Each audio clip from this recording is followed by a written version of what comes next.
स्वातंत्र्यवीरांच्या महन्मंगल स्वतंत्रतेच्या स्तोत्रानंतर आता आपण ऐकणार आहात त्यांची वीरवाणी. त्यांचं शेवटचं भाषण मृत्युंजय दिनानिमित्त झालेलं. गगनाला उपमा जशी गगनाची, सागराला उपमा जशी सागराची, तशीच सावरकरांच्या वाणीला उपमा सावरकरांच्या वाणीचीच. मराठी रंगभूमीवरील बालगंधर्वाचं संगीत जसं एकमेव आणि अद्वितीय, तसंच मराठी व्यासपीठावरील सावरकरांचं वक्तृत्व एकमेव आणि अद्वितीय. आपण आता ऐकणार आहात ते भाषण त्यांच्या मृत्युंजय दिनाचं. त्यांनी मृत्यूवर मात केली त्या दिनानिमित्त त्यांनी ते केलेलं होतं. सावरकरांच्या क्रांतीचं पर्यवसान कोणाला कधी झाली नव्हती व नाही अशी एकमेव आणि अद्वितीय शिक्षा होण्यात झालं. 2 जन्मठेपींची, 50 वर्षांची अंदमानच्या काळ्या पाण्याची. ही कठोर शिक्षा 24 डिसेंबर 1910 त्यांना ठोठावली गेली.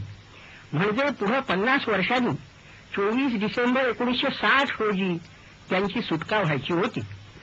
अंदमानच्या त्या यमयातनातून जिवंत परत येणं ही गोष्ट अशक्य कोटीतलीच होती.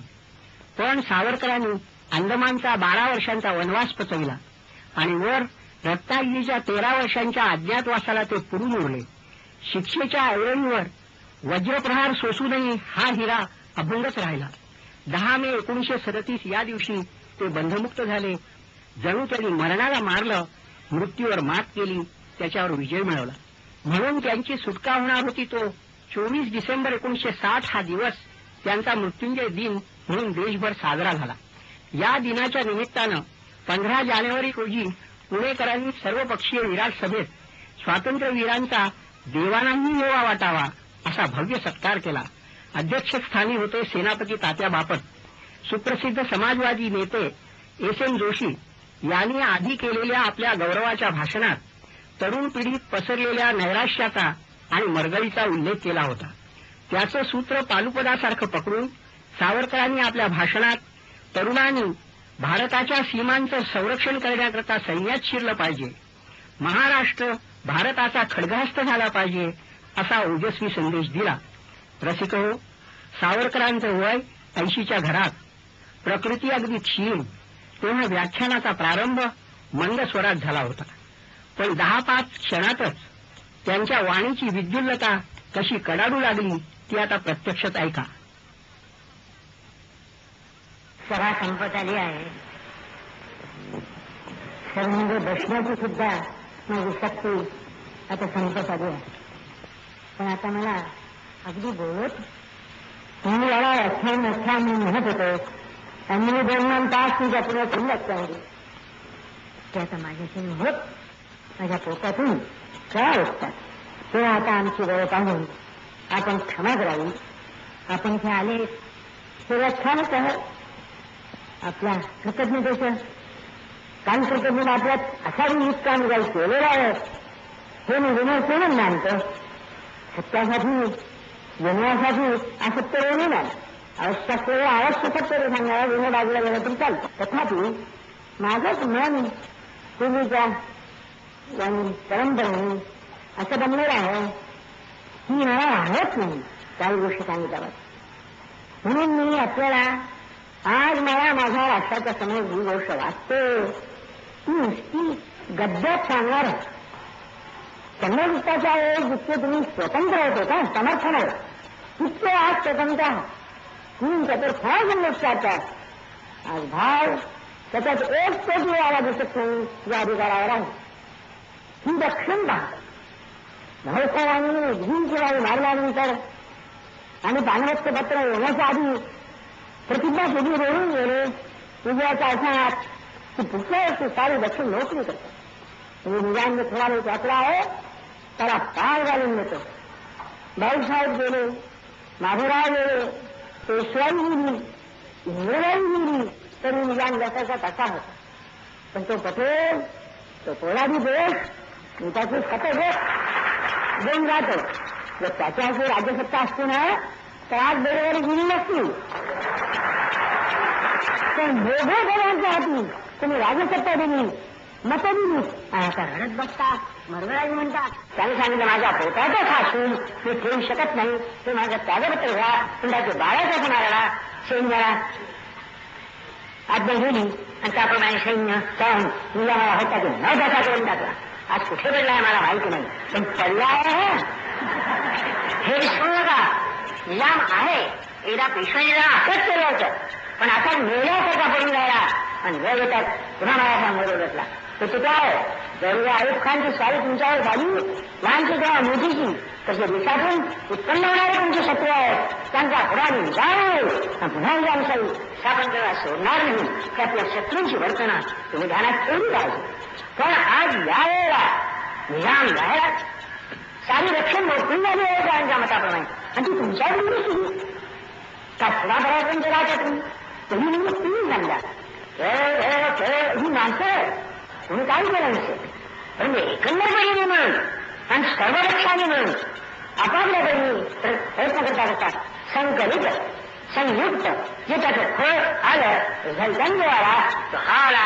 या सारी रक्षण भाऊच्या म्हणण्याप्रमाणे नोकरी झालेली आहे. शनिवारच्या वाड्यासमोर उभं राहून भाऊला कळवा तिथे तुझा हेतू पूर्ण करून टाकला. हा 2 सप्टेंबर तुमच्यावर 800-1200 वर्ष पारंतर केलं, पारंतर राहलं. ते मुसलमान आणि ते इंग्रज हे दोन्ही पण चिंतेकडे आहेत या सध्याच्या दिवसात. हा काही धन्य दिवस नाही. विचार कर, ही धन्यता तुम्ही भोगता. मी जो जगतो आहे हा काही अंशी मला धन्य देऊ शकतो आहे. नसते झालं तर मला दुःख नव्हतं त्याचं. आणखी एखादी पिढी येते, मी तुला नाही होती, माझ्याकडे करून जाणार होतं.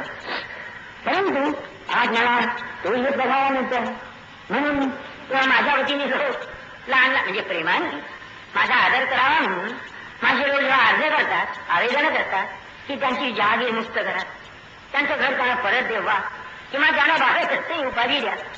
आता मला या उपाधीचा काय चीज आहे, काय अर्थ आहे भारतात, हे शब्द माझ्या छातीवर बसून माझ्यापाशी 50 या लटकलेल्या आहेत. नागपूरचा वेळ आहे, तुमच्या मुंबईचा पुन्हा बी झालो, परीक्षा न देतानी पुण्याचा आहे मी, पण यांचा आता काही उपयोग आहे काही नाही. हे अगदी समाधानात.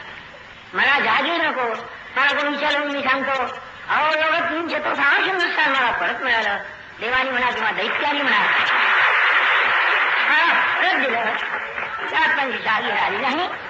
तेव्हा अशा रीतीने ते अगदी पूर्ण समाधानात आहे. अध्यक्ष वगैरे व्हायचं सुद्धा माझ्या मनात कोणत्याही प्रकारचं नाही. याचं कारण काय विचाराल, तुम्हाला वाढलेला गप्पा आहे त्यानं कोणी निवडून देते म्हणून मी अध्यक्ष आहे नाही.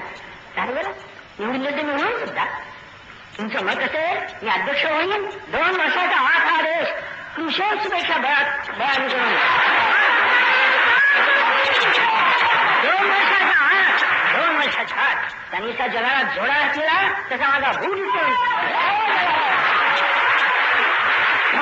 सैन्याच्या असतात, शक्तीच्या असतात, परंतु जरी तुम्ही निवडून गेले नाहीत ना ते मी काही मागितलं नाही तुमच्यापाशी, उभा सुद्धा कधी मी राहिलं नाही. त्याचं कारण मला मिळालं ते आज मी आता मग बोलणार तो पण आली मला शक्ती कुठून पण आमची कल्पना काय असते की जेव्हा सत्ता भेटत्या तेव्हा अशा दृष्टीने होत्या की देशाला पुढे जेव्हा देशाचा झेंडा घेऊन जाणारी शेवटची जी यशस्वी सेना पुढे यावं म्हणून पहिले काटे कुठे मार्गातून साफ करायला पूल बांधणारा पायोनियर्स ज्यांना म्हणतात, सायबर्स अँड मायनर्स ज्यांना म्हणतात, अशी एक पिढी पर्यायी उत्पन्न व्हावी लागते. ती पिढी मळण्याकरताच उत्पन्न व्हावी लागते. ते देशभक्त खरे देशभक्त म्हणजे मागचे खोटे असं माझं म्हणणं नाही, परंतु कारण तुलना जर केली तर त्यांची देशभक्ती निर्भय देशभक्ती. त्यांची इच्छा जी असते उतावळी झालेले असतात. ते माझे स्वतःचे अनुभव मी तुम्हाला सांगतो की पोराशी उतावलं की मला काय सांगितलं नाही ते काम करायला, मला जमदा मला येते. हा अनंताबा हा कादेरी इतका सुंदर बोलला की शाळेत काय त्याला म्हणतात ते नाटकामध्ये नक्कीच राम करणारा इतका छान शो पोरगा, पण कोण त्याला मनाची हुतात्म्याची हौस आली डिंगळ्याचं माझं चरित्र त्या याच्या दिल्यानंतर अशी मंडळी होती. त्यांची शपथ ही अशी पाहिजे की मी सगळ्यांच्या आधी मरेन ही प्रतिज्ञा असते. खरा आनंद जीवनात लढाई चालली असताना सगळ्यांच्या आधी मागची यशस्वी सेना यावी म्हणून शत्रूचं निकंदन करीत म्हणावं ही आकांक्षा त्याची सुख आहे. ते होण्याची पात्रता ही सर्वोत्कृष्ट पात्रता जगामध्ये सर्वोत्कृष्ट सुख हे आहे. मग योगायोगाने कुणी जगतील कुणी मरतील काय होईल ते होईल. पण आकांक्षा ही कशी जी राज्यक्रांती आम्ही चाललेली, ज्या संस्था आम्ही चाललेल्या त्यात आम्ही शपथ घेतली. दुर्दैवाने किंवा सुदैवाने ते मारले गेले. माझ्या जसा मी एका कवितेत लिहिला आहे, अंदमानमध्ये गेलो तेव्हा की मित्रांनो आता शेवटचा नसता जातो कुठेही पण तरी माझी हात पडली म्हणजे माझ्यासारख्यांची. अंदमानात मी एकटा दिवस समजा असे शेकडो शेवट गेलेले आहेत. या आमच्या देशभक्तापैकी अनेक जण फाशी गेले, अनेकांनी आत्महत्या आमच्या डोळ्यासमोर अंदमानमध्ये केल्या. संध्याकाळी ज्याचा हात धरून गोडून निरोप देऊन खोलीत जाणार, सकाळी त्याचं पेट लटकून बातमी येईल. त्यातून आम्ही वाचलो. काही आम्ही घेऊन वाचलो नाही ते तुम्हाला माहितीच नाही. 50 सांगितलं ते खरोखर आम्ही फाशीच्या खांबाला जाऊन गदगद हलविलं. पण नाही नेलो. योगायोग लढाईत होतात तसे. शिवाजी 100 लढाया मारून गुंगीच्या रोगाने मिळाला तेव्हा ते योगायोग होतात. तसे आज आम्ही इथे आलो योगायोगाने. परंतु शपथ ती होती की आम्ही दिवस चांगला पाहायला जन्मलो नाही. हिंदुस्थानचं स्वातंत्र्य पाहायला जन्मलो नाही. त्या स्वातंत्र्यासाठी लढत मरायला जन्मलो आहोत. क्रांती सांगतो की आज तुम्ही पुढे काय करा हे सांगितलं असून केव्हाही मला व्याख्यान संपत नाही. पुढे काय करा झालं, स्वातंत्र्य मिळालं, अगदी आपल्या भाग्याचा कळत झालाय. केव्हा हातातून जाईल याचा नियम नाही. तुम्ही मतदार अशी देत गेले, भूमिस्थिती बनाली आणि असे निर्भयच राज्य करते राज्यावर आले. राज्य ज्याला करायचं असेल वन्स राजाची सेड आहे suppose the duty of the government is first and foremost to govern. त्याप्रमाणे सत्ता हाती येणार असा जर राजा राज्य कोणाचा असेल मग तो हिटलर जर असेल ना, I would prefer that for the time being than the democracy that is cowardly yielding to every aggressor. I would prefer Hitler. देश तरी मरता येईल आणि पुढे राहील. मग त्या हिटलरला मारायला तोच देश त्या शक्तीने आपण होऊन जातो बघा. हे इतिहासात प्रत्येक जण शिकवलं. नेपोलियनचं काय झालं असंच झालं. तेव्हा तुम्हाला शेवटचं जे सांगणं आहे ते असं आहे की हे आलेलं स्वातंत्र्य राखण हे काम आता तुम्हाला तरुण लोक आहे. मला काय स्पष्ट बोला आणि स्पष्ट सांगा. या समाजातून आज तरुण आणि तरुणी उत्पन्न होती याची मला काहीच शंका नाही की जे मागच्या क्रांतिकारकानं मागे काढून त्यांच्यापेक्षा अधिक प्रयत्न करते. गोळ्याच्या वेळेला काय झालं, कुठून निघाली ती माणसं याच महाराष्ट्रातून निघाली आणि ती किती वेळेत राहिली. गोळ्या खायच्या, शत्रूला मारायची नाही. अहो गोळ्यांचा खायला जरी ती माणसं जागेसाठी त्यात मारायला का निघणार आहे. अवश्य निघती ती माणसं त्यांना सैन्य म्हणतात. ते सैन्य अद्यावधी लावली जाते. आता आपल्याला अद्यावत अगदी अति भेट अशी जी शस्त्र असतील, हायड्रोजन बॉम्ब काढ, ऑक्सिजन बॉम्ब काढ, तो त्याने सापडले नाही असांची ऑक्सिजन काढ. पण अद्यावत हो समादर्शक व्हा म्हणून तुम्ही सगळे म्हणजे अगदी सगळे मिळवले तरी चालेल. लंगडा पांगडा लोळा एखादा राहिला तर चालेल. पण पुरुष म्हणून म्हणून कसा आणि मिशात आपण सगळेच राष्ट्र होता म्हणून मिशाची उपमा सोडून देतो. पण पुरुष म्हणून जे म्हणणे कसा त्या तुमचा पहिलं कर्तव्य या लक्षात ते तमाशा बरोबर जायचं नाही, नाटकं द्यायचं नाही. हे सगळं चांगलं आहे. पदार्थ घेऊ नका. चित्रकला नव्हे, शाळेची परीक्षा नव्हे, लेखनीत पण नव्हे. तुमचं पहिलं सगळ्यात महत्वाचं कर्तव्य ते युरोपमध्ये प्रत्येक तुणातून बळाने चालू करून घेतलं जातं ते म्हणजे सैन्यात शेणं, सैनिकीकरण, सैनिक शिक्षा देणं हे आहे. तुम्हाला जर सैन्य नसेल तर तुमची डेमोक्रेसी सुद्धा अत्युत्कृष्ट घटनेची एक रीत असताना सुद्धा ती तुम्हाला पचायची नाही. डेमोक्रेसीच्या मागे शक्ती वाढली आहे. शक्ती आहे तो राज्य नाही. म्हणून सगळेजण जे एनसीसी मध्ये कॉलेजमध्ये येतात तुम्ही आपल्या एनसीसी मध्ये गेलं पाहिजे. चव्हाणांनी हेच आता उच्चारलेलं आहे. म्हणून काय जर ते मराठा आहे आणि त्याच्या मनात महाराष्ट्राने पुन्हा सैनिक ते महाराष्ट्रात आलं पाहिजे हे आहे. हे मला अगदी पक्क माहिती आहे. माझ्या अंतःकरणाने माहिती मला दुसरा पुरावा द्यायलाच नको आहे. म्हणून तुम्ही एनसीसी मध्ये जा. जेवढे हायस्कूलमध्ये असाल आपलं याच्यात हायस्कूलमध्ये असाल तेवढे एसीसी मध्ये जा. जितकं सैनिक शिक्षणामध्ये जितकं घ्या. मुलींची एनसीसी निघालेली आहे त्यात मुलींनी जावं. भोसला स्कूल आहे तिथे प्रिपरेटरी स्कूल्स निघाली आहे जी निघाली त्याचा असा तुम्ही महाराष्ट्रीय हे मी विशेषतः महाराष्ट्रीय समाजाला सांगतोय. तुम्ही सैन्यात ठेवा आणि सैन्य महाराष्ट्रीय व्हायला पाहिजे. तुमची संख्या देशाच्या मानाने कमी आहे आणि मला सैन्य भारतीयच पाहिजे आहे. कारण माझा राष्ट्र किंवा माझा प्रांत किंवा माझा प्रदेश किंवा माझं गाव हे भारत आहे. महाराष्ट्र नव्हे, बंगळूर नव्हे, कोणतंही नव्हे. पण भारतात जो नाही तो महाराष्ट्राने पुरविला पाहिजे. आणि तो तुमच्यात आहे. तुम्ही राज्य केलेले लोक आहात. दोन महिला उलटला नाही. कशाला उलट? हे इंग्रजांचं राज्य उडवून टाकलं. गेलं इंग्रजांचं राज्य. बोलता बोलता डोळ्यात मग ते लोक तुम्ही आहात. पण तुम्ही तरी ते नुसते आम्ही मग आम्हाला मार्गदर्शन नाही का म्हणत पडाल तर म्हणजे मग घालणार कोण? तुम्ही सुद्धा. आणि तुम्हाला मार्ग हाच एवढा. एकदा मी माझ्या तिथून संदेश धाडला होता. महाराष्ट्र हा भारताचा खडग हस्त झाला पाहिजे. महाराष्ट्र हा भारताचा खडगहस्त होता शिवाजी महाराजांपासून. म्हणूनच महाराजांच्या हातून तुम्ही मुक्त झाले. नाहीतर कधी होते ना महाराष्ट्र पुढे झाला. रसपूत थकले.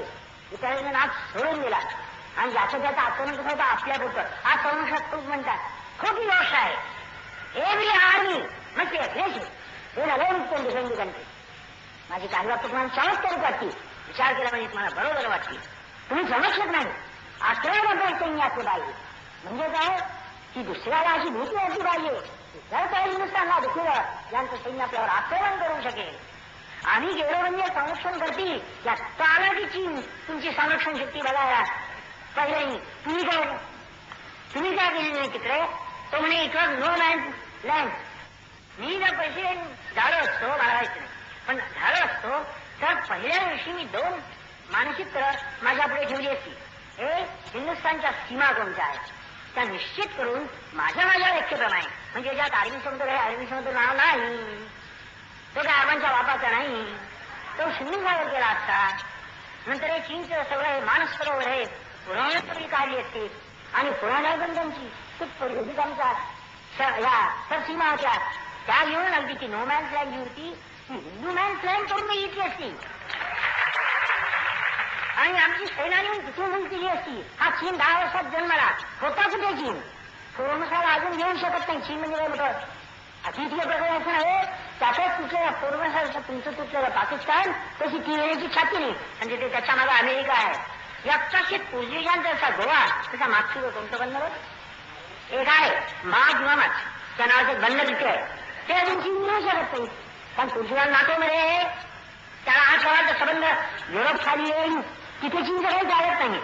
सहजीवन सह अस्तित्व सह आणि सहजीवन 2 प्रकारचं असतं. एकमेकाशी शेजारी बसून बरोबर वागा हे सहजीवन असतं आणि एकाने एकाचा पोटात जाऊन जे होतं तेही सहजीवनच असतं. वाघ जेव्हा शेळीला खातो तो संपूर्ण सहजीवन होतं. हे व्यवस्थित समजले की सहजीवन म्हणजे आता आम्ही म्हणून ती चीन करीन चीन म्हणून ते आम्ही करू. नेहमी तुम्हाला सांगतो लढाई जेव्हा करायची तेव्हा शत्रूवर आक्रमण करा. He wins hard war too aggressive. गीतेची तत्व समजून घेऊन वापरावी. नुसती ही लोकशाही ती लोकशाही हा न्याय अरे न्याय ही काही मिळत नाही. जोपर्यंत सगळे जग अन्यायी आहे यू मस्ट बी अनजस्ट. जोपर्यंत सगळं जग अग्रेसिव्ह आहे यू मस्ट बी अग्रेसिव्ह. त्याला सांगतो सेनेला दोष अगदी देऊ नका. सेना अगदी योग्य आहे याची सेना. तेव्हा ही सेना जी आहे या सेनेनी अत्यंत कष्ट शिवाय तुम्हा लोकांपासून खाल्लेलं आहे. तुमच्या देखील अनेक असे असतील की ज्याने असमंजसपणाने त्याने दौड शिलेला असेल की इंग्रजांचा लढतात. परंतु त्यावेळेस शस्त्रविद्या शिकण्याचा तोच एक मार्ग होता. शुक्रवाचार्याचं शिष्यत्व करणं हाच एक मार्ग कशाला. त्याप्रमाणे ब्रिटिशांच्या हातून उत्तम विद्या ही शस्त्रविद्या त्यावेळेस कारण त्यावेळेस ब्रिटिश अगदी अद्यावत होते. अजूनही आहेत होते लगेच गेले नाही. परंतु तशी विद्या आम्हाला शिकायला तसा मार्ग होता. म्हणून आम्ही त्यांच्यात जात होतो. त्यांच्यात मिसळत होतो. त्यांच्या लढाया लढत होतो. कोण विरुद्ध? जर्मनी विरुद्ध. जर्मनांचा कोण लागत होता? मेला तो जर्मन जिंकला इंग्रज आणि विद्या शिकून आलो. ही दिशी होती. ही दिशी लोकांना भाजी नाही म्हणून सैन्यानं रक्त शिला दिला. बरं आता चांगला दिवस आला आहे. अजून तरी त्या सैन्याची तुम्ही पारख करा आणि त्यांना धन्यवाद द्या. ते आहे पण देशात आपण शांततेने कुठेतरी बसू शकतो. तुमचं सैन्य जर झालं आणि सैन्य म्हणजे याच्याची राज्य आहे ती सत्ता बाकी सगळे व्यर्थ आहे. अरे मोठमोठाले कारखाने काढता वेगळ्यानं, मोठमोठाले रस्ते बांधता, सगळं मला मान्य आहे, सगळं केलं पाहिजे. घरामध्ये या सगळ्या गोष्टी लागतात, चूल बोलती सगळं. परंतु सोय समजा उद्या एखादा, मी याकूब खानचं नाव घेत नाही, येत तशी दिसते, परंतु कोणी एखादा परराष्ट्र चालून आले तुमच्यावर आणि केलं देशावर चालून आले, तेव्हा तुमची यंत्र जाऊन ही पंप देवीचे बंब हे जाऊन त्यांच्याशी लढणार आहे, हे रस्ते जे पडलेले आहेत हे का उभे राहून त्यांच्याशी लढणार आहे? कोण त्यांच्याशी लढणार आहे? तुमची शस्त्रास्त्र, तुमचं पोलाद, तुमचं लोखंड, तुमच्या शिळ्या आणि तुमच्या अण्वस्त्र ही त्यांच्याशी लढणार आहे. मी आता शिळ्यांच्या काळात राहणारा मनुष्य नाही, मला अण्वस्त्रावी ही मिळवली पाहिजे, ही मिळवते आणि मग तुम्हाला यांचा उपभोग होता येईल. नाही तोपर्यंत शेवटची गोष्ट मी दाखवून देतो की तुमच्या देशाला सुवर्णभूमी म्हणून ना मागं पडलेलं युएन आणि ते चायनीज त्यांच्या ह्याच्यात लिहितात की सुवर्णभूमी म्हणतात ती शेकडो लोक अगदी रोमन साम्राज्यापर्यंत म्हणजे आपले विजयनगरचं राज्य तोपर्यंत ही सुवर्णभूमी म्हणजे तुम्हाला कधी मिळाली, या पद्धतीमुळे हे सगळे आपले चोरते, थांबते, भुजावे, पश्चिमेचे, पुण्याचे तुमच्यावरून कोसळले. पण सुवर्णभूमी आहे सगळ्याकडे हात पोचतो तिथे पाहिजे, तिथे काही नाही, शस्त्र अस्त्र बळ असं काही नाही. असं जोपर्यंत तो त्यांना लुटून चाललं तसं तुम्हाला लुटून टाकलं. पण तुम्ही एक हिमालय सोडून द्या, हिमालय निर्जीव आहे, ही भिंत आता मला नको आहे, विमाने त्याच्या वर जाऊ लागली. आपली स्वतःच्या बळाची सैन्याची विमानदळ, नाविकदळ, सैन्यदळ, आपल्या छातीचा कोट हे सैन्य उभारा. विज्ञानाच्या आधाराने नवीन शिकून घ्यायचं अशक्य नाही आहे. एकमेकाचा अनुमान घेऊ लागले ते पोर्चुगलला हे देतो आहे तर स्पेनला दुसरा देतो आहे, संधी विग्रह असे घालून तुम्ही आपलं शक्ती वाढवा आणि मग कारखाने उभारा. मग म्हणजे अधिक मात्र हे बरोबर बरं ते चालतील, पण सैन्याची शक्ती असेल तर त्यानं तिथे रोखून लावून या कारखान्याचा, या संपत्तीचा, या रस्त्यांचा तुम्ही उपभोग घेऊ शकाल. नाही तर तुम्हाला हे सगळं असून नसून सार्थ होईल. एवढ्यासाठी महाराष्ट्राने आपली भट लावण्यानुसार म्हणून महाराष्ट्राने दुसरी कोणतीही घेऊ नये. पहिल्याने मिळालं पाहिजे, मागून वाटेल घेतलं, पण पहिल्याने तुम्ही भारताचं खडगाष्ट झालं पाहिजे. तुमच्याकडे भारतपणाचं भारतीय गाणी तुमची बौद्ध हिंदुस्थानात श्रेष्ठ राहिली. तुमच्या हाती बांगला तर तो भारताच्या शक्तीवरच पडेल, तो उत्तर हिंदुस्थानचा कोणावर पडणार, हिंदूवर तुमचा वाद पडणार. जे तुमचे शत्रू आहेत त्यांच्यावर पडेल आणि जे शत्रू आहेत तो म्हणून पडेल. थोडं 2 दिवस आणखी पलीकडे पडले तरी चालते, म्हणजे पक्के मित्र व्हावा एवढा त्याचा. परंतु तिथे आपण जाऊ ही परंपरा तुमच्याकडे, म्हणून मला तिन्ही ठिकाणचे खडगाष्ट भारताचे झाले पाहिजेत अशी माझी आकांक्षा आहे आणि ही आपण पुढची फेरी पूर्ण करा शक्य.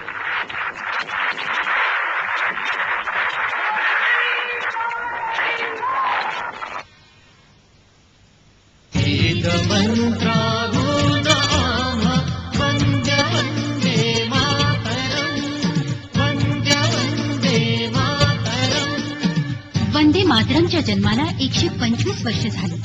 त्यानिमित्तानं झपाटा मार्केटिंग सादर करत आहे वंदे वंदे मातरम. भारतातील सर्व भाषांमध्ये एकच मंत्र, वंदे वंदे मातरम.